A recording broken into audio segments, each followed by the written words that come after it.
새벽녘 비가 내리는 공원 쉼터에서 노란 등불 아래 몸을 웅크린 채 잠에서 깨어나는 김미영 할머니. 70세를 넘긴 그 손으로 천천히 이마의 주름을 쓸어내립니다. 작은 캐리어와 허름한 가방만이 김 씨의 전부였습니다. 빗물에 젖은 벤치의 차가운 감촉이 밤새 김 씨의 뼛속까지 파고들었습니다. 몸을 일으키려는데 관절이 심하게 욱신거립니다.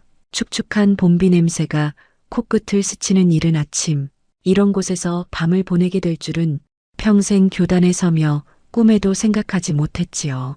김 씨는 캐리어에 든 약봉지를 꺼내 고혈압 약을 꾸역꾸역 삼킵니다. 물 한 모금 없이 마른 침으로 삼키는 약이 목을 타고 내려가는 느낌이 불편했지만 이런 날에 약을 걸으면 건강이 더 나빠질까 걱정되었습니다.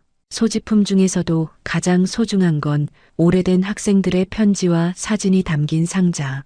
그 상자만큼은 비에 젖지 않게 품에 꼭 안고 있었습니다. 그러나 어젯밤 딸의 집에서 쫓겨나다시피 나온 현실. 머릿속에 자꾸만 딸 영주의 날카로운 목소리가 맴돕니다. 이게 내 집이야. 엄마는 이제 나가. 공원 벤치 위로 떨어지는 빗방울 소리만이 김 씨의 마음을 대신 울어주는 듯합니다. 자신의 인생이 어쩌다 이렇게 되었는지 그 순간 30년 교직 생활이 주마등처럼 스쳐 지나갔어요. 강원도 작은 학교에서 첫 교직을 시작했던 날, 설렘으로 가득 찬 마음으로 교실에 들어섰던 그 모습, 해가 지나도 변함없이 아이들에게 책 읽는 즐거움을 심어주려 했던 국어 시간, 수학여행에서 밤새 아픈 학생을 간호하며 지새웠던 밤, 문제아라 불리던 학생이 졸업 후 찾아와 선생님 덕분에 포기하지 않았다고 말하던 그날의 보람, 교실 뒤에서 서성이던 아이에게 다가가 꿈에 대해 물어보고 함께 책을 읽어주던 특별한 방과 후 시간들, 중학교 국어교사로 근무하며 수많은 아이들에게 지식보다 삶의 지혜를 가르쳐온 시간들, 언제나 학생들의 가능성을 믿고 꺾이지 않는 용기를 주었던 그 시절의 자부심. 그런데 지금은 자신을 믿어줄 사람조차 없는 현실이 너무 서글펐습니다. 교직에 있을 때는 항상 아이들에게 말했습니다. 문제는 항상 풀릴 수 있어. 지금은 어려워 보여도 결국 해결책은 있단다. 그렇게 항상 긍정적인 해결책을 찾으라고 가르쳤는데 지금 자신의 상황에서는 그 어떤 긍정적인 해결책도 보이지 않았습니다. 8년 전 남편이 갑작스럽게 세상을 떠난 후 노후 준비가 충분하지 않았던 김 씨는 홀로 생활하며 점점 경제적 어려움을 겪게 되었죠. 관절염과 고혈압으로 병원비가 늘어나면서 아무리 절약해도 연금으로는 생활이 빠듯해졌어요. 남편이 살아있을 때는 노후를 위해 제주도에 작은 전원주택을 마련하려 했습니다. 그곳에서 텃밭도 가꾸고 책도 읽으며 여유롭게 살자던 남편의 꿈. 하지만 갑작스러운 심장마비로 남편이 떠난 후 모든 계획이 한순간에 물거품이 되었습니다. 혼자서는 그 꿈을 이어갈 경제적 여유도 심리적 용기도 없었습니다. 결국 1년 전 딸 영주의 제안으로 함께 살게 되었습니다. 초등학생 시절 영주가 엄마표 도시락을 자랑스럽게 친구들에게 보여주던 모습이 마치 다른 세상 이야기처럼 느껴졌습니다. 영주의 중학교 졸업식 날 딸의 손을 꼭 잡고 함께 찍었던 사진을 아직도 지갑에 간직하고 있는데 영주가 첫 직장에 합격했을 때 김 씨가 딸을 위해 특별히 준비했던 축하 저녁 식사, 영주의 결혼식 날 딸의 새 출발을 축하하며 흘렸던 기쁨의 눈물, 그런 추억들이 마음 한편에서 아련하게 떠올랐습니다. 그런 딸이 이제는 자신을 가장 아픈 말로 상처 입혔다는 현실이 믿기지 않았습니다. 처음에는 손주들과 함께하는 시간이 행복했지만 점차 세대 차이로 인한 갈등이 하나둘 쌓이기 시작했죠. 손주들의 늦은 귀가, 시간이나 스마트폰 사용 문제로 영주와 의견이 자주 충돌했습니다. 김 씨가 이해하기 어려운 현대적 육아 방식, 영주가 받아들이기 힘든 어머니의 옛 방식, 그 사이에서 벌어지는 작은 마찰들이 조금씩 쌓여갔어요. 소파에 앉아 뉴스를 보던 김 씨에게 그냥 엄마 방에서 보면 안 돼? 라고 말하던 영주의 목소리. 식사 시간에 자신이 챙겨준 반찬에 대해 엄마 요즘은 이렇게 짜게 먹지 않아라며 얼굴을 찌푸리던 모습. 그럴 때마다 김 씨는 가슴이 조금씩 시려왔습니다. 영주도 직장과 육아 사이에서 늘 지쳐 있었고 김 씨의 조언이 비판으로 들렸을지도 모른다는 생각이 잠시 스쳐 지나갔습니다. 하지만 그렇다고 해도 자신을 낳고 키워준 어머니를 그렇게 내쫓다니 아무리 생각해도 가슴이 아팠습니다. 그리고 어제 저녁 중학교 2학년인 외손자의 공부 방식에 대해 조언하다가 결국 영주와 크게 다투게 되었습니다. 요즘 아이들은 달라. 엄마가 어떻게 알아? 라며 짜증을 내던 영주. 김 씨는 30년간 교사로 근무한 경험을 바탕으로 아이의 학습 태도에 대한 염려를 표현했을 뿐인데 감정이 격해진 영주가 결국 폭발하고 말았습니다. 자신의 양육 방식을 비판받는 것 같다며 이게 내 집이야. 엄마는 이제 나가. 라고 소리쳤죠. 그 순간 김 씨는 온몸이 얼어붙는 느낌이었습니다. 평생 가족을 위해 헌신했는데 이제는 짐이 되어버린 자신의 존재가 참담하게 느껴졌어요. 그 자리에서 몇 가지 소지품만 급하게 챙겨 밤늦은 시간에 집을 나섰습니다. 떨리는 손으로 옷가지와 약봉지, 그리고 가장 소중한 학생들의 편지가 담긴 작은 상자만을 챙겼습니다. 오갈 데 없는 김 씨가 찾을 수 있는 유일한 곳이 동네 공원 쉼터였죠. 빗소리를 들으며 밤을 지새운 김 씨의 눈에는 이슬비보다 더 무거운 것이 맺혀 있었습니다. 멀리서 새벽을 알리는 새소리가 들려오기 시작합니다. 온기를 찾아 양손을 비비며 김 씨는 생각합니다. 평생 학생들에게 어려움 앞에서 도움을 청하는 것은 부끄러운 일이 아니라고 가르쳤습니다. 하지만 정작 자신은 친구에게 전화 한 통 할 용기가 나지 않았어요. 평생 자립심을 강조해온 사람이 이제 와서 다른 이에게 손을 벌린다는 것이 자존심 상하게 느껴졌습니다. 앞으로 어떻게 생활해야 할지, 적은 연금으로 방을 구할 수 있을지, 몸이 아플 때는 누구에게 의지해야 할지, 걱정이 꼬리에 꼬리를 물었지만 그 누구에게도 이런 걱정을 털어놓을 수 없었습니다. 오랜 친구 박순자에게 연락할까 고민하지만 평생 누구에게도 손을 벌린 적 없는 그 자존심이 발목을 잡았습니다. 73년을 살아온 인생에서 이렇게 막막한 아침은 처음이었어요. 공원 벤치에 덩그러니 앉아있는 김 씨의 모습은 평생 한자리를 지키며 수많은 학생들의 인생의 빛이 되어주었던 모습과는 너무도 달랐습니다. 학생들에게 어떤 상황에서도 희망을 잃지 말라고 가르쳤던 교사, 그 교사가 지금은 자신의 삶에 희망을 찾지 못하고 있다는 아이러니, 이제 어디로 가야 할지, 누구에게 도움을 청해야 할지 머릿속이 복잡해집니다. 김 씨는 주머니에서 낡은 지갑을 꺼내 내용물을 확인했습니다. 몇 장 남지 않은 지폐와 영주의 졸업사진, 그리고 학교 시절 받았던 스승의 날 카드 한 장.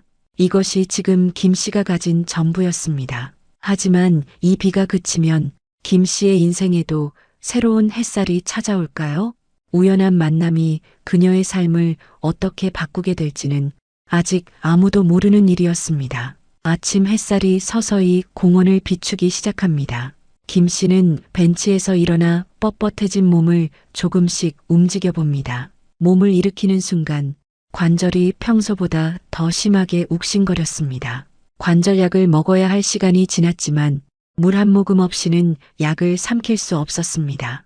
오른쪽 무릎이 유난히 아팠고 이런 축축한 날씨는 혈압에도 좋지 않았습니다. 주변을 살펴보니 아직 이른 시간인지 공원에는 사람이 거의 없었습니다. 캐리어를 끌고 공원 화장실로 향했습니다. 몇 걸음 움직이는 것이 유난히 힘들었습니다. 밤새 차가운 벤치에서 굳어버린 관절이 매 걸음마다 저항했습니다. 화장실 거울 속 자신의 모습이 낯설게 느껴졌습니다. 평생 단정한 모습을 유지하던 국어 교사였는데 지금은 헝클어진 머리카락과 주름진 옷차림의 초라한 노인이 되어 있었죠. 머리를 감지 못한 불쾌감과 양치를 하지 못한 입안의 텁텁함은 김 씨를 더욱 불편하게 했습니다. 차가운 물로 얼굴을 씻고 머리를 정돈하지만 화장실에서 간단히 세면하는 것만으로는 개운함을 느낄 수 없었습니다. 최소한의 존엄성이라도 지키고 싶은 마음이 간절했습니다. 이제 어디로 가야 할까요? 머릿속을 스치는 몇 안 되는 선택지들. 일단 따뜻한 곳에서 시간을 보내야겠다는 생각에 공원 근처 작은 도서관을 떠올렸습니다. 주머니를 뒤적여 보니 남은 현금도 얼마 없었죠. 캐리어를 끌고 도서관으로 향하는데 문이 열리려면 아직 2시간이나 남았습니다. 일반적인 공공도서관은 오전 9시나 10시에야 문을 열기 때문이었습니다. 다시 공원 벤치로 돌아와 앉았습니다. 차가운 벤치에 앉아 작은 소지품 가방에서 책 한 권을 꺼냈습니다. 급하게 집을 나오면서도 늘 침대 옆에 두고 읽던 해밍웨이의 노인과 바다를 챙겼던 것이 다행으로 느껴졌습니다. 학생들에게 이 책을 수십 번 가르쳤던 김 씨는 노인 산티아고의 고독한 싸움이 이제는 더 깊이 와닿았습니다. 책장을 넘기며 생각했습니다. 나도 이제 산티아고 같은 노인이 되었구나. 책에 집중하고 있는데 누군가 다가오는 기척이 느껴졌습니다. 경계하는 마음에 고개를 들어보니 40대 초반으로 보이는 남자가 벤치 쪽으로 걸어오고 있었습니다. 남자는 단정한 차림새에 부드러운 인상이었습니다. 가방을 한쪽 어깨에 메고 커피 테이크아웃 컵을 들고 있었죠. 그는 김 씨를 향해 미소를 지으며 말을 건넵니다. 여기 앉아도 될까요? 아침 공기가 참 좋네요. 김 씨는 경계심을 늦추지 않으며 고개를 끄덕였습니다. 낯선 남자가 옆에 앉자 김 씨는 조금 자리를 이동하며 거리를 두었습니다. 남자는 이런 김 씨의 경계심을 눈치챘는지 자연스럽게 대화를 이어갔습니다. 노인과 바다. 제가 중학교 때 읽었던 책이네요. 국어 선생님께서 꼭 읽어보라고 추천해 주셨던 책인데 그때는 잘 이해하지 못했어요. 나이가 들어서 다시 읽어보니 의미가 달라지더라고요. 김 씨는 문득 관심이 생겼습니다. 이 남자가 어떤 사람인지 궁금해졌습니다. 책에 대한 이야기를 나누는 것이라면 괜찮을 것 같았습니다. 그렇죠. 이 책은 나이에 따라 다르게 읽히는 책이에요. 어린 시절에는 모험과 도전의 이야기로 읽히지만 나이 들어서는 인생의 의미와 고독에 대한 성찰로 다가오죠. 남자의 눈이 갑자기 빛났습니다. 김 씨의 말투와 해석이 뭔가 특별하게 느껴진 듯 했습니다. 정말 선생님 같은 설명이세요. 혹시 교사 생활을 하셨나요? 김 씨는 놀랐습니다. 낯선 이에게 자신의 이야기를 하기가 망설여졌지만 이 남자에게서 위험한 기색은 느껴지지 않았습니다. 네, 중학교 국어 교사였어요. 8년 전에 은퇴했죠. 남자는 더욱 관심을 보이며 김 씨를 유심히 바라보았습니다. 그리고 갑자기 자신의 이름을 밝혔습니다. 저는 정준호라고 합니다. 출판사를 운영하는데 매일 아침 출근 전에 이 공원을 지나가거든요. 혹시 용문중학교에서 가르치신 적이 있으신가요? 김 씨는 더욱 놀랐습니다. 용문중학교는 김 씨가 20여 년간 근무했던 학교였습니다. 네, 그곳에서 오래 근무했어요. 준호의 눈빛이 더욱 반짝였습니다. 그는 자신의 커피를 김 씨에게 건네며 말했습니다. 선생님, 이거 드세요. 아직 따뜻해요. 저는 바로 앞 카페에서 하나 더 사오겠습니다. 김 씨가 말릴 새도 없이 준호는 빠르게 자리를 떠났습니다. 따뜻한 커피 잔을 손에 든 김 씨는 당황스러웠습니다. 이 사람이 누굴까? 자신의 제자였던 걸까? 그렇다면 몇 년도 학생이었을까? 생각할 겨를도 없이 준호가 커피 2잔과 간단한 빵을 들고 돌아왔습니다. 선생님, 아침 드셨어요? 간단히 먹을 것도 가져왔어요. 김 씨는 도움을 받는 것이 불편했지만 배고픔과 추위에 시달린 상태라 거절하기 어려웠습니다. 준호는 자신을 자세히 소개했습니다. 저는 2000년도에 선생님 반이었습니다. 당시 3학년 7반. 아마 기억하기 어려우실 거예요. 저는 그때 꽤 말썽꾸러기였거든요. 김 씨는 기억을 더듬어 보았습니다. 2000년, 20여 년 전의 학생들, 수많은 얼굴들이 스쳐 지나갔지만 정확히 준호의 얼굴은 떠오르지 않았습니다. 죄송해요. 많은 학생들을 가르쳤다 보니 준호는 웃으며 고개를 저었습니다. 괜찮아요. 오히려 기억 못하시는 게 당연해요. 저는 항상 뒷자리에 앉아 수업 시간에 만화책 읽다가 자주 혼났던 학생이니까요. 하지만 선생님은 제게 특별했어요. 준호는 그때 이야기를 계속했습니다. 어느 날 그가 쓴 짧은 소설을 김 씨가 발견하고 방과 후에 따로 불러 이야기를 나눴다고 합니다. 그때 김 씨가 준호의 글재주를 칭찬하고 격려했던 것이 그의 인생을 바꿔놓았다는 말이었습니다. 선생님께서 내가 쓴 이야기가 정말 재미있더라. 작가의 소질이 있어. 라고 말씀해 주셨어요. 그 전까지 저는 그냥 말썽꾸러기 학생이었는데 그 말 한마디가 제게 새로운 꿈을 갖게 해주었습니다.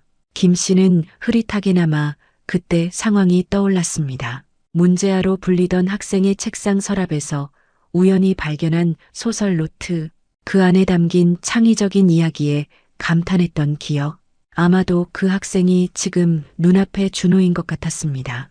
그 후로 저는 열심히 글을 쓰기 시작했고 대학에서 문예 창작을 전공했어요. 지금은 청소년 문학 전문 출판사를 운영하고 있습니다. 학창 시절 선생님에게 받은 영감으로 지금은 청소년들의 창작을 돕는 일을 하게 되었어요. 모두 선생님 덕분이에요. 김 씨의 눈시울이 뜨거워졌습니다. 교직 생활 동안 많은 학생들을 가르쳤지만 이렇게 직접적으로 영향을 미쳤다는 이야기를 듣는 것은 드문 일이었습니다. 준호는 김 씨의 모습을 자세히 살펴보다가 조심스럽게 물었습니다. 선생님, 혹시 무슨 일 있으신가요? 캐리어를 갖고 계시고 이렇게 이른 아침부터 공원에 계시고. 김 씨는 고개를 숙였습니다. 자신의 초라한 상황을 제자에게 말하기가 너무 부끄러웠습니다. 하지만 준호의 진심 어린 걱정에 마음이 조금씩 열렸습니다. 사실 어제 딸과 다투고 집을 나왔어요. 잠시 정리할 시간이 필요해서. 김 씨는 최대한 담담하게 말했지만 목소리가 미세하게 떨리는 것을 숨길 수 없었습니다. 준호는 그 말 뒤에 숨겨진 많은 이야기를 직감한 듯 했습니다. 밤새 여기 계셨던 거예요? 김 씨는 말없이 고개를 끄덕였습니다. 준호의 표정이 심각해졌습니다. 선생님, 제 출판사가 근처에 있어요. 거기서 쉬시면서 이야기 나눠요. 지금 몸 상태도 좋지 않아 보이세요. 김 씨는 즉각 고개를 저었습니다. 괜찮아요. 곧 친구에게 연락할 거예요. 제자에게 신세 지는 건, 그건 너무. 내면의 자존심이 강하게 저항했습니다.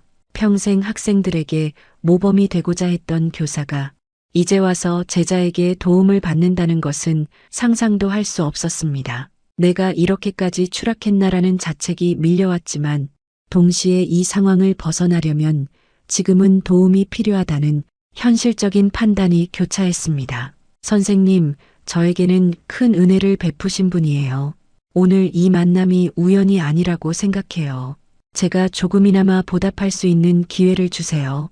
준호의 진심 어린 눈빛에 김 씨는 잠시 생각에 잠겼습니다.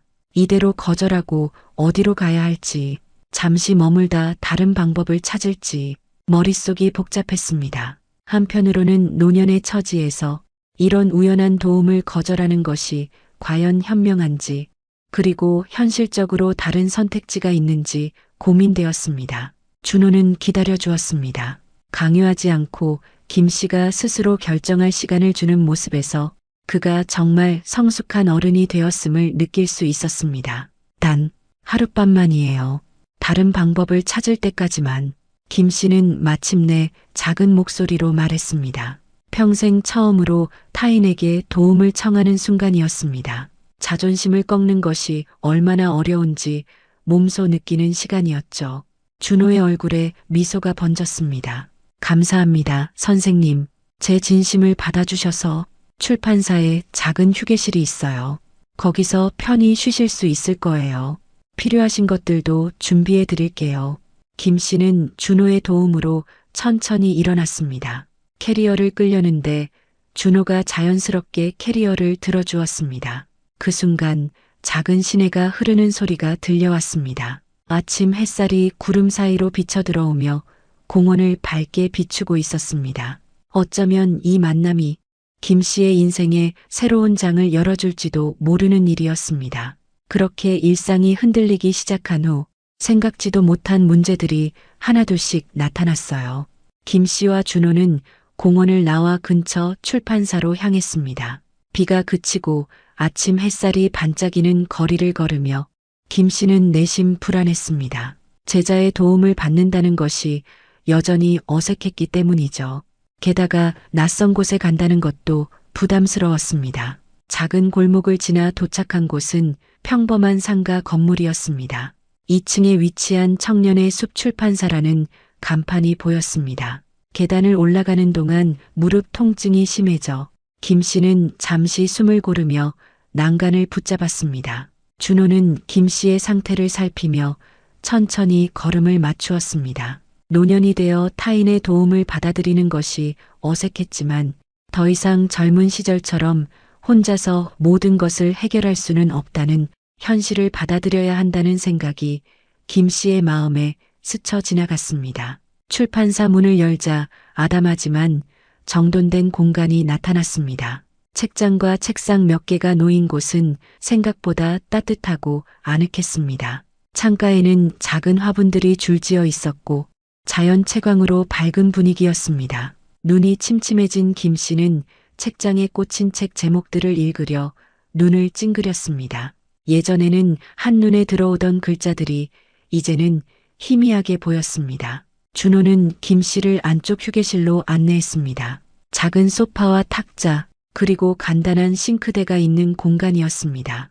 한쪽에는 접이식 침대도 마련되어 있었습니다. 여기서 편히 쉬세요.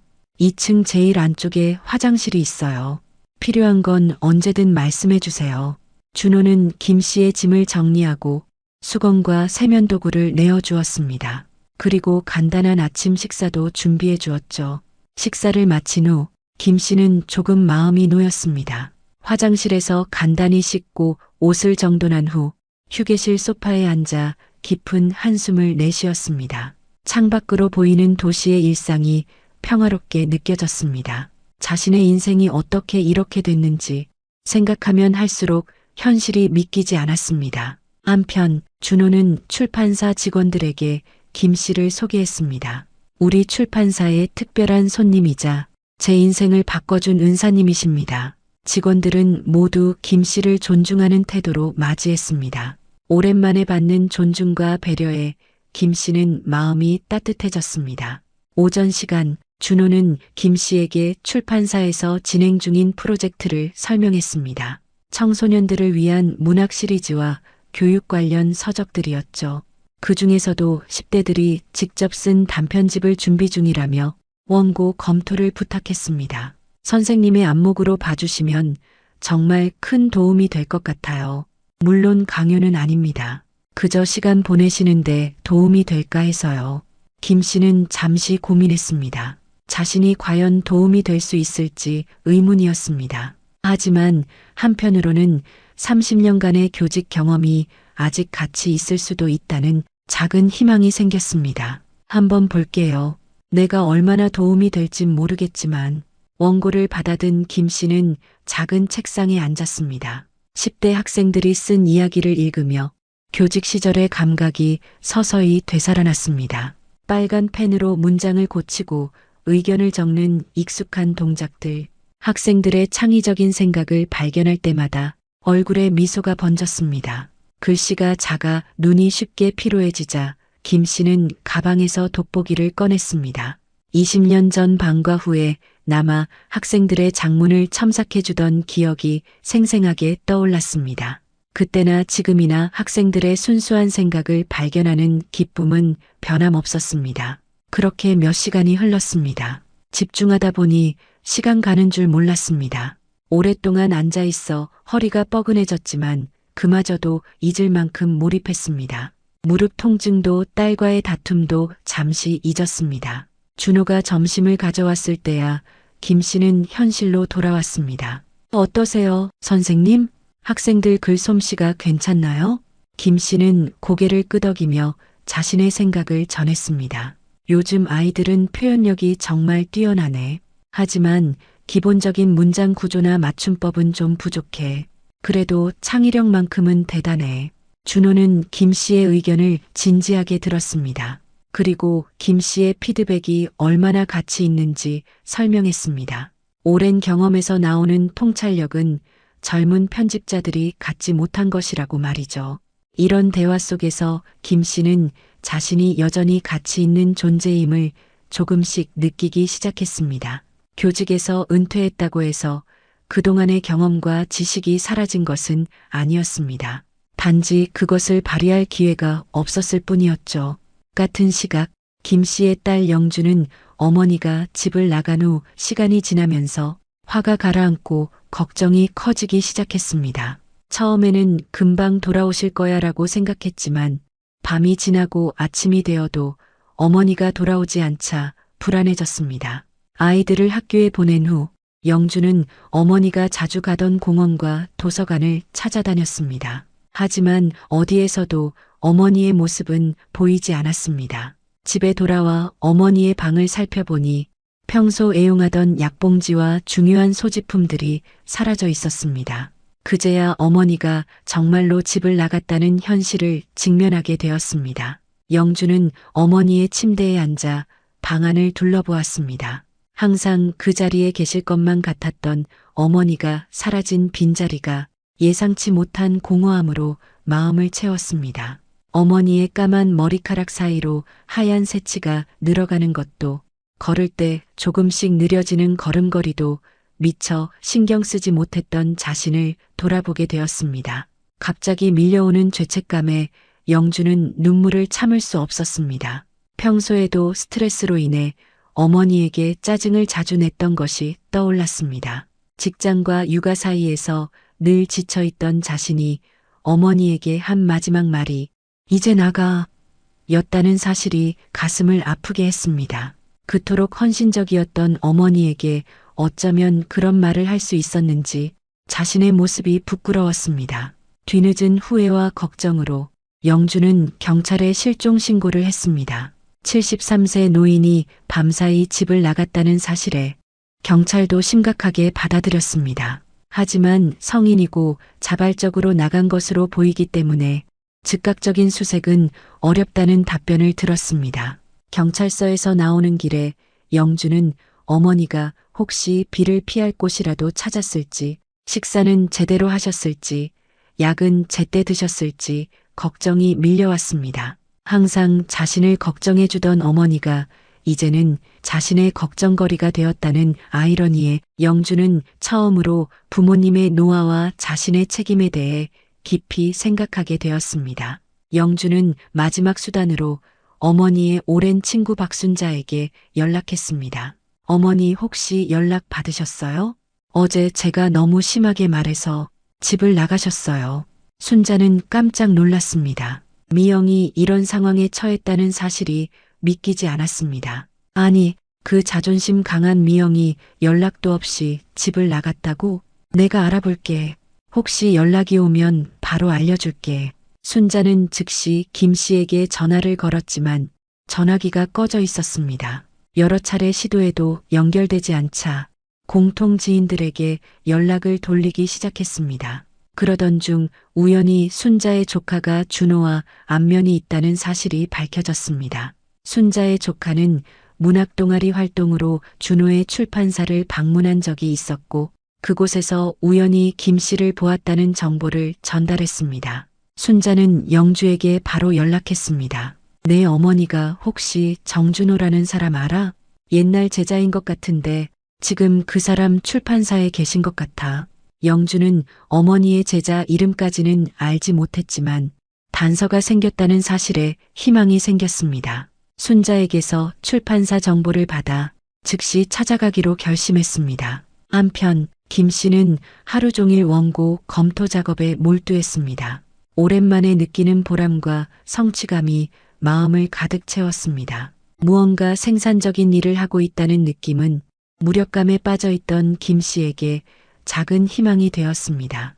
저녁이 되자 준호는 김 씨에게 내일 일정을 제안했습니다. 선생님, 내일은 편집회의가 있는데 함께 참석해 주시면 어떨까요? 선생님의 의견이 큰 도움이 될 것 같아요. 이런 제안에 김 씨는 조금 당황했습니다. 하룻밤만 신세를 지려 했는데 상황이 달라지고 있었기 때문입니다. 하지만 딸에게 돌아갈 마음의 준비가 되지 않았고 다른 갈 곳도 없었습니다. 그리고 무엇보다 오랜만에 자신의 능력을 인정받는 기분이 좋았습니다. 그래, 내일 회의에 참석해 볼게. 그날 밤 김 씨는 출판사 휴게실의 접이식 침대에 누워 하루 동안의 일을 돌아보았습니다. 어제는 공원 벤치에서 비를 맞으며 잠을 청했는데 오늘은 따뜻한 공간에서 편히 쉴 수 있다는 사실이 감사했습니다. 하지만 딸 영주에 대한 걱정과 그리움도 함께 밀려왔습니다. 다음 날 오전 출판사는 평소보다 분주했습니다. 편집회의를 준비하는 직원들 사이에서 김 씨는 조용히 자리를 찾아 앉았습니다. 긴장과 설렘이 교차하는 순간이었습니다. 회의가 시작되고 준호가 김 씨를 정식으로 소개했습니다. 오늘 특별한 분을 모셨습니다. 30년 경력의 국어 교사이시자 저의 은사님이신 김 선생님입니다. 청소년 문학 시리즈에 귀중한 조언을 해주실 겁니다. 회의는 활발하게 진행되었고 김 씨는 교육자로서의 시각으로 여러 의견을 제시했습니다. 처음에는 조심스럽게 말을 꺼냈지만 점차 자신감을 찾아가며 열정적으로 참여했습니다. 오랜만에 느끼는 자신감과 존재감에 마음이 뿌듯했습니다. 회의가 끝나갈 무렵 출판사 입구에서 소란이 일어났습니다. 누군가 급하게 들어오는 소리가 들렸습니다. 모두의 시선이 입구로 향했습니다. 그곳에는 김 씨의 딸 영주가 서 있었습니다. 영주는 엄마를 발견하자마자 걸음을 멈췄습니다. 눈시울이 붉어진 채로 어머니를 바라보는 영주의 모습에서 후회와 안도감이 동시에 느껴졌습니다. 김 씨도 딸을 보는 순간 가슴이 철렁 내려앉았습니다. 어제의 상처가 다시 떠오르며 복잡한 감정이 밀려왔습니다. 딸을 보고 싶었지만 동시에 그날의 상처가 아직 아물지 않은 상태였습니다. 두 사람의 시선이 마주치는 순간 출판사 안에 긴장감이 감돌았습니다. 이 만남이 어떤 결과를 가져올지 아무도 예측할 수 없었습니다. 준호는 상황을 파악하고 회의를 마무리했습니다. 직원들에게 양해를 구하고 김 씨와 영주를 위한 공간을 마련해 주었습니다. 이제 모녀가 서로 마주해야 할 순간이 왔습니다. 출판사 입구에 서 있는 영주를 보는 순간 김 씨의 가슴이 철렁 내려앉았습니다. 어제의 상처가 생생하게 되살아났고 딸의 날카로운 목소리가 다시 귓가에 맴돌았어요. 영주의 얼굴은 창백했고 눈은 벌겋게 충혈되어 있었습니다. 밤새 울었는지 얼굴이 부어 있었고 평소의 단정한 모습은 온데간데 없었죠.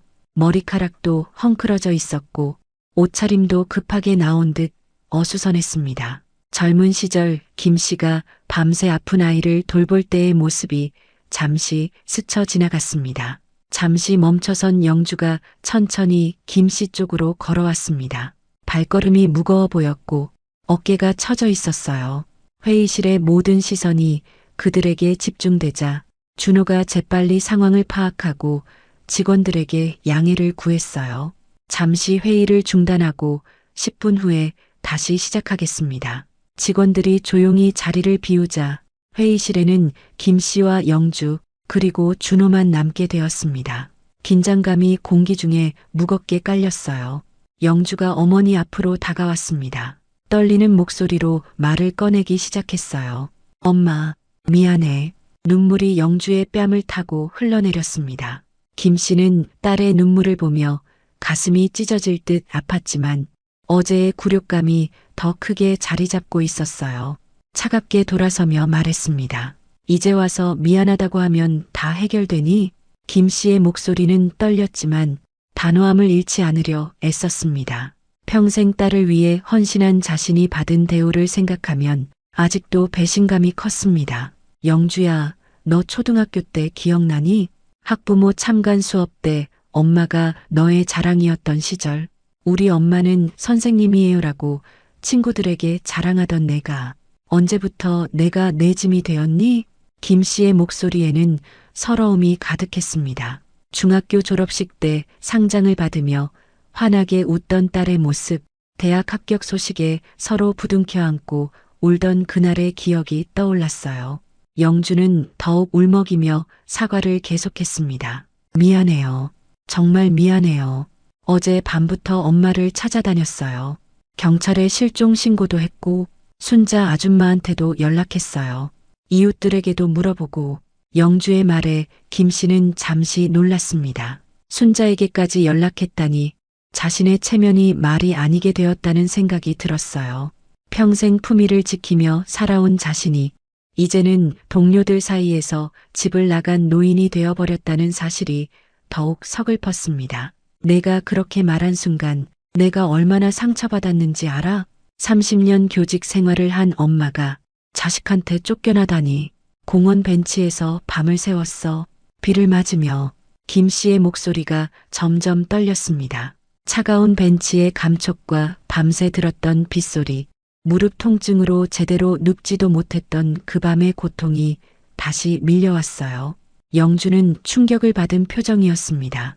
어머니가 공원에서 노숙을 했다는 사실에 죄책감이 쓰나미처럼 밀려왔어요. 엄마가 공원에서? 아, 미안해. 정말 미안해.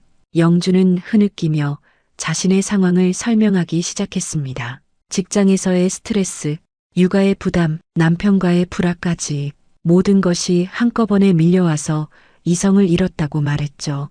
나도 힘들었어. 직장에서도 스트레스 받고 애들 교육에 신경 쓰고 남편은 야근이라며 늦게 들어오고 사는 게 너무 버거워서 그때는 정말 미쳐 있었던 것 같아. 영주의 말에 김 씨는 잠시 침묵했습니다. 딸도 나름의 어려움이 있었다는 것을 이해는 했지만 그것이 어머니를 내쫓는 이유가 될 수는 없었습니다. 너도 힘들었구나. 하지만 내가 너를 힘들다고 내쫓은 적이 있니? 내가 어렸을 때 아파서 밤새 울어도, 사춘기 때 반항해도, 대학 등록금 때문에 밤잠 못 자고 일해도 한 번도 나가라고 한 적 없어. 김 씨는 계속 말했습니다. 내 아버지가 돌아가시고 혼자 너희들 키울 때 얼마나 힘들었는지 알아? 그래도 한 번도 너희들에게 짐이라고 말한 적 없어. 오히려 너희들이 나의 삶의 이유였는데. 영주는 고개를 들지 못했습니다. 어머니의 말이 모두 사실이었기 때문입니다. 어린 시절 아버지의 부재 속에서도 어머니는 항상 든든한 버팀목이었던 기억이 떠올랐어요. 준호가 조심스럽게 중재에 나섰습니다. 선생님, 영주 씨도 충분히 후회하고 계신 것 같습니다. 잠시 진정하시고 차분히 대화를 나눠보시는 게. 김 씨는 준호를 바라보며 말했습니다. 준호 씨는 몰라요. 자식에게 버림받는 그 느낌을, 평생 키운 자식이 나가라고 소리칠 때의 그 충격을. 가슴이 무너지는 것 같았어요. 김 씨의 목소리에는 깊은 상처가 묻어났습니다. 준호는 이해한다는 듯 고개를 끄덕였습니다. 영주가 다시 간절히 말했습니다. 엄마, 제발 우리 집에 다시 와. 이번엔 달라질 거야. 정말 엄마를 존중할게. 아이들도 엄마를 찾아요. 지우는 밤새 할머니 어디 갔어? 라고 물어봤어요. 김 씨는 손주들 이야기에 잠시 마음이 흔들렸습니다. 특히 막내 지우를 생각하니 가슴이 아팠어요. 매일 저녁 자장가를 불러달라던 그 아이. 하지만 이내 고개를 저었어요. 아이들도 내가 잔소리한다고 싫어했잖아. 할머니는 왜 이렇게 간섭해? 라고 하던 게 엊그제 같은데. 지민이는 할머니 음식은 맛없어라고 했고 영주는 더욱 애타게 매달렸습니다. 그건 아이들이 철이 없어서. 이제는 달라질 거예요. 엄마, 한 번만 기회를 주세요. 제발. 준호가 김 씨에게 조심스럽게 말했습니다. 선생님, 여기서 하시는 일도 정말 의미 있지만 가족과 함께하는 것도 중요하지 않을까요? 영주 씨가 진심으로 반성하는 것 같은데. 김 씨는 준호의 말에 답했습니다. 여기서 일하면서 느꼈어요. 내가 아직도 가치 있는 사람이라는 걸. 집에서는 그저 짐이었지만 여기서는 내 경험과 지식이 필요해요. 학생들의 원고를 검토하며 보람을 느껴요. 이 말에 영주가 충격을 받은 듯 했습니다. 엄마가 그렇게 느꼈어? 내가 엄마를 그렇게 대했어? 엄마를 무가치하게 느끼게 했어? 김 씨는 딸을 바라보며 그동안 쌓였던 감정을 토해냈습니다. 매일 눈치 봐야 했어. 내가 만든 음식은 요즘은 이렇게 안 해. 내 조언은 옛날 방식이야. 거실에서 TV 보는 것도 눈치가 보였어. 화장실 사용 시간도 마음대로 못했고 내 집이 아니라 남의 집에 얹혀 사는 기분이었다고 김 씨는 계속 말했습니다. 손주들 숙제 도와주려 해도 엄마가 가르치는 방식은 요즘과 달라라며 막았잖아. 30년간 아이들을 가르친 내 경험은 아무 가치가 없는 것처럼 영주는 충격에 빠진 표정이었습니다. 자신이 어머니에게 그런 감정을 느끼게 했다는 사실에 죄책감이 물밀듯 밀려왔어요. 미안해. 정말 미안해. 나도 모르게 그랬나 봐. 스트레스 받아서 엄마한테 화풀이 했나 봐. 이제는 달라질게. 엄마 의견도 존중하고. 하지만 김 씨는 쉽게 마음을 열지 않았습니다. 달라진다는 말 몇 번을 들었는지 몰라. 작년에도 같은 일이 있었잖아. 내가 상한 음식 버리려 했더니 엄마가 왜 맘대로 버려? 라고 소리쳤지. 그때도 미안하다고 했어. 하지만 결국 원래대로 돌아가더라. 이제는 믿을 수가 없어. 영주가 무릎을 꿇으려 하자 준호가 급히 말렸습니다. 여기서 이러시면 안 됩니다. 일단 앉아서 차분히 이야기해 보세요. 영주는 의자에 앉으며 계속 눈물을 흘렸습니다. 김 씨도 마음이 흔들렸지만 자존심과 상처가 쉽게 아물지 않았어요. 김 씨는 한숨을 쉬며 말했습니다. 영주야, 내가 얼마나 힘든지 이해해. 하지만 나도 인간이야. 나도 존중받고 싶고 내 의견이 귀담아 들어지길 바라. 73살이 되어서도 가치 있는 사람으로 대우받고 싶어. 영주는 흐느끼며 고개를 끄덕였습니다. 알아. 이제 알아. 엄마를 그렇게 대한 거 정말 잘못했어. 한 번만 더 기회를 주면 안 될까? 잠시 침묵이 흐른 뒤 김 씨가 입을 열었습니다. 시간이 필요해. 지금은 너를 용서할 수 없어. 하룻밤 사이에 쌓인 상처가 아니야. 오랜 시간 쌓인 서러움이 폭발한 거라고. 영주는 절망적인 표정으로 물었습니다. 그럼 엄마는 이제 우리 집에 안 오실 거예요? 김 씨는 잠시 고민하다가 말했습니다. 일단은 여기서 좀 더 있을 거야. 내 인생을 다시 생각해 볼 시간이 필요해. 73살에 이런 고민을 하게 될 줄은 몰랐지만 남은 인생이라도 존엄하게 살고 싶어. 준호가 제안했습니다. 선생님, 출판사 근처에 작은 원룸이 있어요. 월세도 저렴하고 깨끗해요. 제가 알아봐 드릴 테니 거기서 지내시면서 천천히 생각해 보시는 게 어떨까요? 김 씨는 준호의 제안에 고마움을 느꼈습니다. 영주는 불안한 표정으로 물었습니다. 엄마, 연락은 할 수 있어요? 가끔 찾아뵈도 돼요?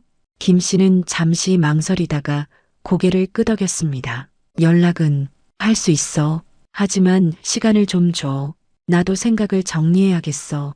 평생 가족을 위해 살았는데 이제는 나를 위한 시간이 필요해. 영주는 그나마 완전히 거절당하지 않은 것에 작은 희망을 품었습니다. 알겠어요. 엄마가 필요한 거 있으면 꼭 연락해요. 약은 제때 드시고요. 혈압약이랑 관절약. 미안해요. 정말 미안해요. 김 씨는 딸의 모습을 보며 복잡한 감정에 휩싸였습니다. 미움과 그리움, 상처와 모정이 뒤엉켜 있었어요. 어린 딸이 아파서 울 때 품에 안아주던 기억, 사춘기 때 방문을 쾅 닫고 들어가던 모습, 결혼식 날 아름다운 신부가 되어 미소 짓던 얼굴, 모든 기억이 한꺼번에 밀려왔습니다. 영주가 떠난 후 회의실에는 무거운 침묵이 흘렀습니다. 준호는 김 씨에게 따뜻한 차를 건넸어요. 힘드셨겠어요, 선생님. 모녀 사이가 이렇게 되다니. 김 씨는 차를 받아들며 깊은 한숨을 내쉬었습니다. 이 나이에 독립을 고민하게 될 줄은. 하지만 이대로는 못 살겠어요. 존중받으며 살고 싶어요. 내 경험과 지혜가 무시당하는 삶은 더 이상 싫어요. 준호는 이해한다는 듯 고개를 끄덕였습니다. 선생님의 선택을 존중합니다. 제가 도울 수 있는 건 최대한 도와드릴게요. 선생님의 경험과 지식은 정말 소중해요. 김 씨는 창밖을 바라보며 생각에 잠겼습니다. 73년 인생에서 가장 어려운 선택의 순간, 가족과의 관계 회복인가, 새로운 독립적인 삶인가. 정오의 햇살은 밝게 빛났지만 김 씨의 마음속에는 여전히 폭풍이 몰아치고 있었습니다. 하지만 한 가지 분명한 것은 이제는 자신의 삶을 스스로 선택할 때가 왔다는 것이었어요. 남은 인생이라도 당당하게 존중받으며 살겠다는 결심이 서서히 굳어지고 있었습니다. 모든 것이 끝난 듯 했어요. 하지만 그때 예상치 못한 전환점이 찾아왔습니다. 영주가 떠난 뒤 잠시 침묵이 흐른 후 준호가 조심스럽게 김 씨의 캐리어를 가리키며 말했습니다. 혹시 짐 정리를 도와드려도 될까요? 원룸을 알아보려면 먼저 필요한 것들을 챙겨야 할 테니까요. 김 씨는 깊은 한숨을 내쉬며 고개를 끄덕였습니다. 손가락이 미세하게 떨렸고 가슴은 여전히 빠르게 뛰고 있었어요. 딸과의 대화로 온 힘이 빠진 듯 했습니다. 작은 캐리어를 여는 순간 그 안에서 낡은 갈색 상자 하나가 모습을 드러냈습니다. 빗물에 젖지 않도록 투명 비닐로 몇 겹이나 감싼 상자였죠. 모서리는 닳아 있었고 테이프로 여러 번 보수한 흔적이 보였습니다. 이게 뭔가요, 선생님? 준호가 물었습니다. 김 씨는 상자를 품에 안듯이 조심스럽게 꺼내며 눈시울이 붉어졌습니다. 평생 받은 학생들의 편지예요. 교직 생활 중 가장 소중한 보물이죠. 어제 집을 나올 때도 이것만은 꼭 챙겼어요. 비 맞을까봐 밤새 품에 안고 있었죠. 상자를 열자 오래된 편지들과 사진, 그리고 학생들의 작품이 차곡차곡 쌓여 있었습니다. 바래진 종이에서는 세월의 흔적이 묻어나는 먼지와 종이가 섞인 특유의 냄새가 났어요. 어떤 편지는 가장자리가 누렇게 변색되어 있었고 어떤 것은 여러 번 접었다 편 자국이 선명했습니다. 김 씨는 맨 위에 놓인 편지를 꺼내 들었습니다. 손끝이 미세하게 떨렸고 편지를 펼치는 동작도 조심스러웠어요. 교직 첫 해에 받은 편지였습니다. 삐뚤빼뚤한 글씨로 선생님 사랑해요라고 적혀 있었죠. 준호도 호기심 어린 눈빛으로 편지들을 살펴보았습니다. 형형색색의 편지지, 연필로 쓴 글씨, 크레용으로 그린 그림들, 수십 년간의 교직 생활이 고스란히 담겨 있었어요. 그러다 준호가 파란색 편지지 하나를 발견했습니다. 정성스럽게 하트 스티커로 장식된 편지였죠. 선생님, 이거 정말 감동적이네요. 준호가 들고 있던 편지는 초등학생의 또박또박한 글씨로 쓰여 있었습니다. 김 씨가 그 편지를 받아들자 순간 숨이 멎는 듯 했어요. 눈동자가 흔들렸고 입술이 떨렸습니다. 우리 엄마 선생님께 엄마가 제일 좋아요. 매일 늦게까지 일하시는데도 저 숙제 봐주시고 맛있는 반찬 만들어주셔서 감사해요. 우리 반 친구들이 다 부러워해요. 엄마가 선생님이라서 자랑스러워요. 엄마가 세상에서 제일 좋은 선생님이에요. 사랑해요. 영주 올림. 편지 끝에는 어린 영주가 그린 하트 모양들과 엄마와 자신을 그린 그림이 있었어요. 두 사람이 손을 잡고 있는 모습이었는데 엄마 머리 위에는 최고의 선생님이라고 적혀 있었습니다. 김 씨의 눈에서 눈물이 주르륵 흘러내렸습니다. 편지를 가슴에 안으며 흐느꼈어요. 어깨가 들썩이고 참았던 감정이 한꺼번에 터져 나왔습니다. 이 편지를 아직도 갖고 계셨네요. 영주 씨가 초등학교 2학년 때 쓴 거죠? 준호가 놀란 듯 말했습니다. 김 씨는 눈물을 닦으며 다른 편지들도 꺼냈어요. 그때는 얼마나 예쁘고 사랑스러웠는지 매일 학교 끝나고 집에 오면 엄마 나왔어 하고 뛰어와 안기곤 했죠. 엄마가 선생님인 게 자랑스럽다고 친구들한테 매일 자랑했어요. 담임 선생님께서 참관 수업 때 말씀하시길 영주가 우리 엄마도 선생님이에요 라고 자랑하는 모습이 너무 귀엽다고. 김 씨는 다른 편지들도 하나씩 꺼내보았습니다. 각각의 편지마다 손때가 묻어 있었고 여러 번 읽은 흔적이 역력했어요. 중학생이 된 영주가 쓴 편지도 있었습니다. 파란 볼펜으로 깔끔하게 쓴 글씨였죠. 엄마, 요즘 제가 사춘기라 짜증도 많이 내는데 이해해 주셔서 감사해요. 친구 엄마들은 다 무서운데 우리 엄마는 항상 제 편이 되어 주셔서 든든해요. 학교에서 선생님들이 다 엄마 아신대요. 정말 유명하신가 봐요. 사랑해요. 고등학생 때 쓴 편지도 있었습니다. 대학 원서를 쓰던 시기에 쓴 편지였어요. 엄마, 대학 가면 집을 떠나게 될 것 같아요. 그동안 저를 키워주시느라 고생하셨어요. 아빠 없이 혼자 절 키우시느라 얼마나 힘드셨을지. 이제는 제가 엄마 보답할게요. 엄마가 자랑스러워할 딸이 되겠습니다. 교수님들께 항상 자랑할게요. 우리 엄마는 최고의 선생님이라고. 김 씨의 목소리가 떨렸습니다. 손가락으로 편지의 글씨를 하나하나 짚어가며 그때의 기억을 더듬었어요. 이 편지를 받던 날, 영주가 원서 쓰느라 밤새 고민하고 있었죠. 제가 옆에서 차를 타주며 같이 앉아 있었어요. 새벽 3시까지 함께했던 그날이 아직도 생생해요. 준호는 감동적인 표정으로 김 씨를 바라보았습니다. 그리고 조심스럽게 제안했어요. 선생님, 아까 그 편지들 영주 씨가 보면 어떨까요? 어렸을 때 쓴 편지들을 보면 서로의 마음을 더 잘 이해할 수 있을 것 같은데 무엇보다 영주 씨도 잊고 있던 엄마와의 소중한 기억을 되찾을 수 있을 거예요. 김 씨는 편지를 다시 한번 들여다보며 망설였습니다. 눈가에 아직 눈물이 맺혀 있었고 가슴은 먹먹했어요. 아직도 마음의 상처가 아물지 않았지만 어린 영주의 편지를 보니 가슴 한구석이 따뜻해졌습니다. 그 순수했던 사랑이 어디로 사라진 걸까요? 손가락으로 편지를 쓰다듬으며 김 씨는 깊은 생각에 빠졌습니다. 이 편지들을 보관하며 살아온 세월, 힘들 때마다 꺼내 읽으며 위로받았던 순간들, 그리고 어제 집을 나올 때도 가장 먼저 챙겼던 이 상자.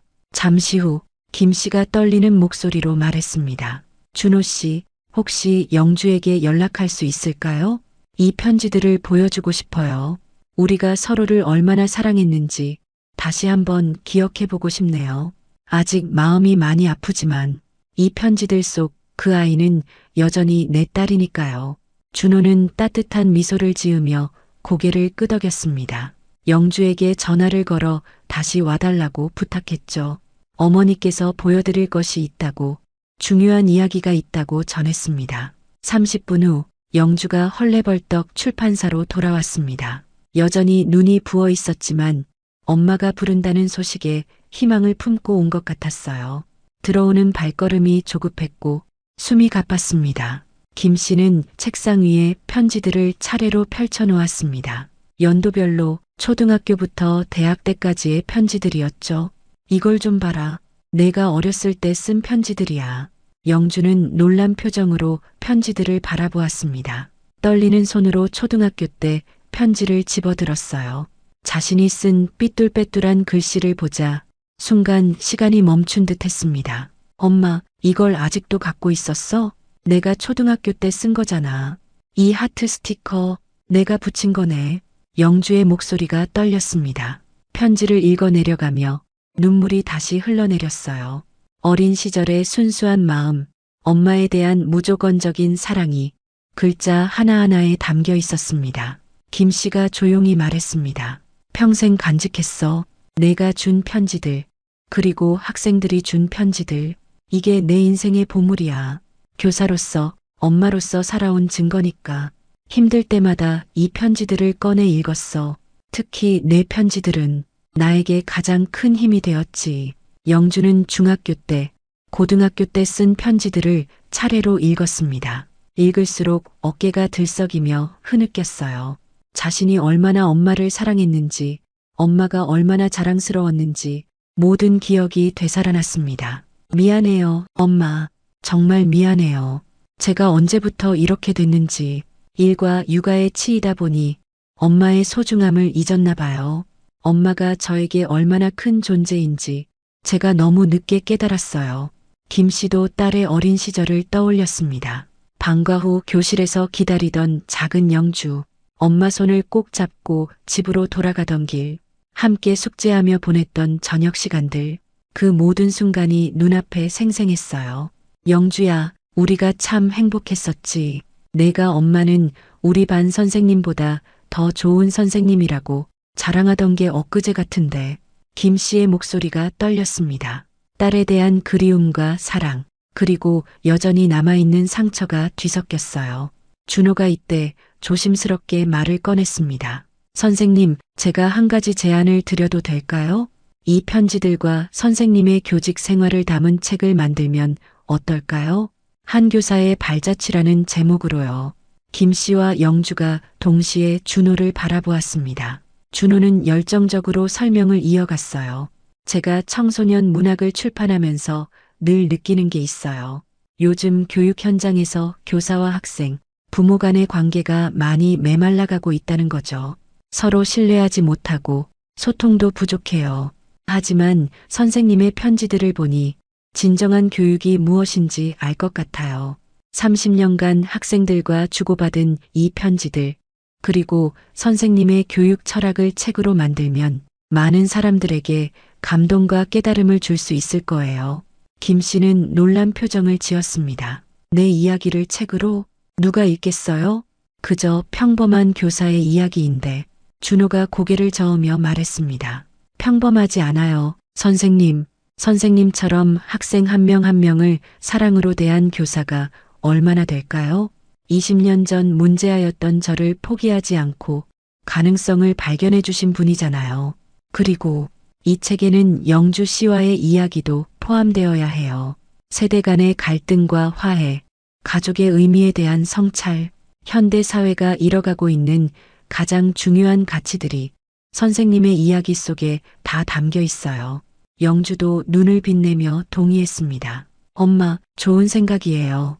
엄마가 얼마나 훌륭한 선생님이었는지 많은 사람들이 알았으면 좋겠어요. 그리고 우리 이야기도 다른 가족들에게 도움이 될 수 있을 거예요. 저처럼 바쁘다는 핑계로 부모님의 소중함을 잊고 사는 사람들에게 늦기 전에 깨달으라고 전하고 싶어요. 김 씨는 편지들을 다시 한번 바라보았습니다. 손때 묻은 종이들, 빛바랜 글씨들 모두가 살아있는 역사였어요. 준호가 계속 설명했습니다. 출판 과정은 제가 다 도와드릴게요. 선생님은 그저 이야기를 들려주시면 돼요.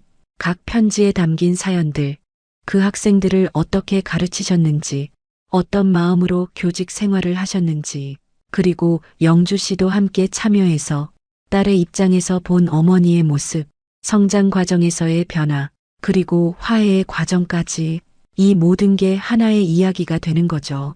김 씨의 눈빛이 조금씩 변했습니다. 처음에 당황스러움이 사라지고 새로운 가능성에 대한 기대가 생겼어요. 정말 가능할까요? 내 이야기가 누군가에게 도움이 될 수 있을까요? 영주가 어머니의 손을 조심스럽게 잡았습니다. 김 씨는 그 손을 뿌리치지 않았어요. 엄마, 당연히 도움이 될 거예요. 엄마는 정말 대단한 분이세요. 제가 너무 늦게 깨달았지만 이제라도 엄마의 가치를 세상에 알리고 싶어요. 그리고 저도 이 과정을 통해 엄마를 더 깊이 이해하고 싶어요. 김 씨는 딸의 손에서 전해지는 온기를 느꼈습니다. 아직 상처가 아물지 않았지만 조금씩 마음의 빗장이 열리기 시작했어요. 그래, 해보자. 내 인생이 누군가에게 도움이 될 수 있다면 그것도 의미 있는 일이겠지. 그리고 우리 모녀의 이야기도 다른 가족들에게 교훈이 될 수 있겠지. 이 순간 세 사람의 얼굴에 희망의 빛이 번졌습니다. 창밖으로는 오후에 따스한 햇살이 들어와 책상 위의 편지들을 비추고 있었어요. 마치 과거의 사랑이 현재를 밝히는 것처럼 준호가 실무적인 제안을 했습니다. 그럼 일단 선생님은 원룸으로 독립하시되 프로젝트를 함께 진행하면서 영주 씨와도 정기적으로 만나는 건 어떨까요? 매주 한 번씩 출판사에서 만나서 함께 이야기를 정리하고 기록하는 거죠. 서로에게 시간을 주면서 관계를 천천히 회복해가는 거예요. 김 씨가 심사숙고한 끝에 고개를 끄덕였습니다. 그게 좋겠네. 당장 예전처럼 돌아갈 순 없지만 조금씩 서로를 이해해가면서 새로운 관계를 만들어가자. 이 책을 만드는 과정이 우리 모녀에게도 치유의 시간이 되면 좋겠어. 영주도 눈물을 닦으며 동의했습니다. 네, 엄마. 급하게 서두르지 않을게요. 엄마가 편한 대로, 엄마의 속도대로 하세요. 저는 기다릴게요.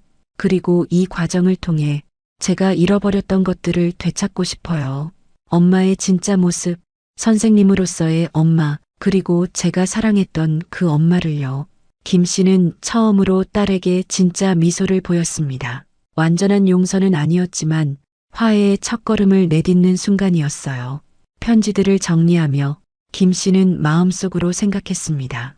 이 편지들이 과거와 현재를 이어주는 다리가 되어 새로운 미래를 만들어갈 수 있기를. 상처는 시간이 필요하겠지만 사랑은 여전히 남아있다는 것을 믿으며 창밖으로는 구름 한 점 없는 맑은 하늘이 펼쳐져 있었습니다. 어제의 비는 완전히 그치고 새로운 날이 시작되고 있었어요. 마치 김 씨의 인생에도 폭풍 뒤에 고요와 평화가 찾아오는 것처럼 이제 김 씨의 인생에 진정한 의미의 새로운 장이 열리고 있었습니다. 독립과 화해, 과거와 미래가 하나로 이어지는 그런 특별한 여정이 시작되는 순간이었어요. 그 순간의 깨달음은 제 일상을 완전히 다른 시각으로 바라보게 했어요. 김 씨는 편지를 다시 상자에 넣으며 깊은 숨을 들이마셨습니다. 창밖의 햇살이 따스하게 방 안을 비추고 있었어요. 일주일 후, 김 씨는 출판사 근처의 작은 원룸으로 이사했습니다. 준호가 소개해준 곳으로 월세는 김 씨의 연금과 출판사 일로 받는 수입으로 충분히 감당할 수 있었어요. 깨끗하고 아담한 공간이었죠. 큰 창이 있어 햇살이 잘 들어왔고 작은 부엌과 화장실이 딸려 있었어요. 처음으로 자신만의 독립적인 공간을 가진 기분은 묘했습니다.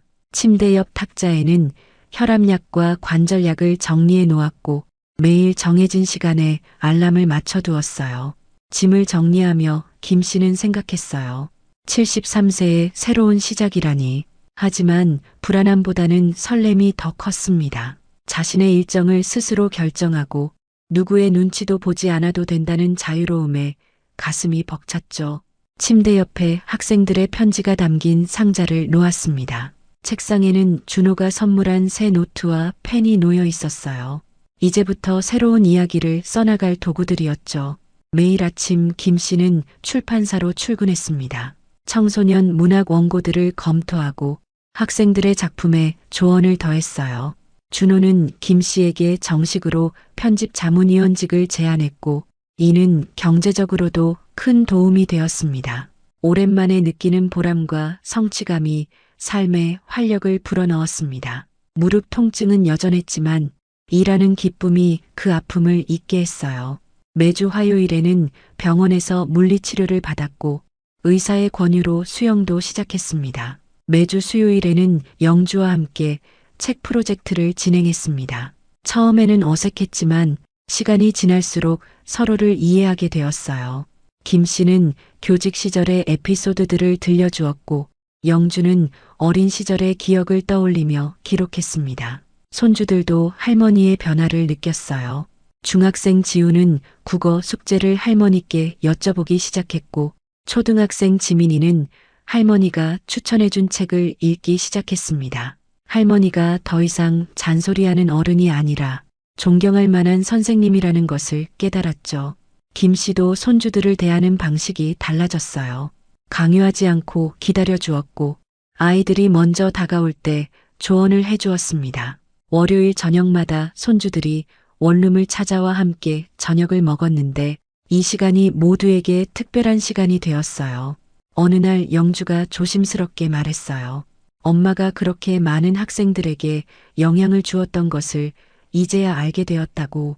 자신이 얼마나 자랑스러운 엄마를 두었는지 몰랐다고. 김 씨는 딸의 말에 눈시울이 뜨거워졌습니다. 함께 책을 만들어가는 과정에서 모녀는 서로의 상처를 조금씩 치유해 갔어요. 급하지 않게 천천히 새로운 관계를 만들어갔습니다. 서로의 독립성을 존중하면서도 가족으로서의 끈은 놓지 않았죠. 6개월이 지난 어느 날 드디어 책이 완성되었습니다. 한 교사가 남긴 발자취라는 제목의 책은 김 씨의 30년 교직 생활과 학생들과의 인연, 그리고 가족 이야기까지 담고 있었어요. 특히 영주와의 화해 과정은 많은 독자들에게 감동을 주었습니다. 한 독자는 이렇게 서평을 남겼어요. 바쁘게 살면서 부모님께 소홀했던 제 모습을 반성하게 되었습니다. 늦기 전에 부모님께 사랑을 표현해야겠어요. 출간 기념회가 열리는 날이 왔습니다. 작은 북카페에서 열린 행사였지만 많은 사람들이 찾아왔어요. 김 씨가 가르쳤던 제자들, 동료 교사들, 그리고 영주 가족까지 모두 한자리에 모였습니다. 특히 20년 전 제자였던 한 의사는 선생님 덕분에 포기하지 않고 의대에 갔습니다라며 눈물을 글썽였어요. 또 다른 제자는 현재 초등학교 교사가 되어 김 씨의 교육 철학을 이어가고 있다고 말했습니다. 준호가 인사말을 했어요. 자신의 인생을 바꿔준 은사님의 이야기를 책으로 낼 수 있어서 영광이라고, 교육이 무엇인지, 가족이 무엇인지 다시 생각하게 해준 귀중한 책이라고 말했죠. 영주도 눈물을 글썽이며 말했습니다. 이 책을 만들면서 어머니를 더 깊이 이해하게 되었다고, 바쁘다는 핑계로 소홀했던 자신을 반성하게 되었다고, 앞으로는 어머니를 더 존중하고 사랑하겠다고 약속했어요. 김 씨가 마이크를 잡았습니다. 떨리는 목소리로 감사 인사를 시작했어요.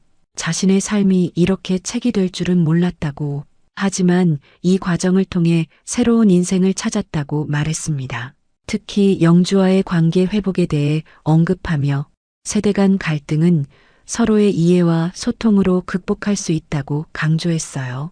상처를 안고 살기보다는 용서하고 화해하는 것이 더 큰 용기라고 말했죠. 행사장에는 따뜻한 박수가 울려 퍼졌습니다. 많은 사람들이 김 씨의 이야기에 공감하며 눈물을 흘렸어요. 특히 부모와 자녀 관계에서 어려움을 겪는 사람들에게 이 책은 큰 위로와 희망이 되었습니다. 책은 예상보다 큰 반향을 일으켰어요. 교육 현장에서도 화제가 되었고 가족 상담 프로그램에서도 활용되었습니다. 김 씨는 다양한 곳에서 강연 요청을 받았지만 건강을 생각해 선별적으로만 참여했죠. 한 달에 2번 정도 학교나 도서관에서 강연을 했는데 강연료도 적지 않아 경제적으로 더욱 안정되었습니다. 이제 김 씨는 연금과 출판사 급여, 그리고 인쇄와 강연료로 여유로운 생활이 가능해졌어요. 어느덧 1년이 지났습니다. 봄비가 내리는 어느 날, 김 씨는 문득 그날 밤을 떠올렸어요. 집을 나와 공원 벤치에서 밤을 새웠던 그날, 모든 것을 잃은 듯 했던 그 순간, 우산을 들고 공원으로 향했습니다. 그때 앉았던 벤치에 다시 앉아보았어요. 하지만 1년 전과는 모든 것이 달라져 있었죠. 이제 김 씨는 독립적이고 존엄한 삶을 살고 있었습니다. 경제적으로도 안정되었고 무엇보다 자신의 가치를 인정받고 있었어요. 영주와의 관계도 예전보다 더 건강해졌습니다. 서로를 존중하며 적절한 거리를 유지하는 법을 배웠죠. 벤치에 앉아 빗소리를 들으며 김 씨는 생각했습니다. 인생에는 정말 끝이 없구나. 73세에도 새로운 시작이 가능하다는 것을, 위기는 기회가 될 수 있다는 것을. 무릎에서 빗물이 스며들어 통증이 심해졌지만 김 씨는 미소 지었어요. 이 통증마저도 자신이 살아있다는 증거니까요. 그리고 이제는 그 아픔과 함께 살아가는 법을 알게 되었으니까요. 저녁이 되어 집으로 돌아가는 길, 영주에게서 전화가 왔습니다. 내일 손주들과 함께 점심 먹으러 가자고, 새로 생긴 맛집이 있다며 신이 난 목소리였어요.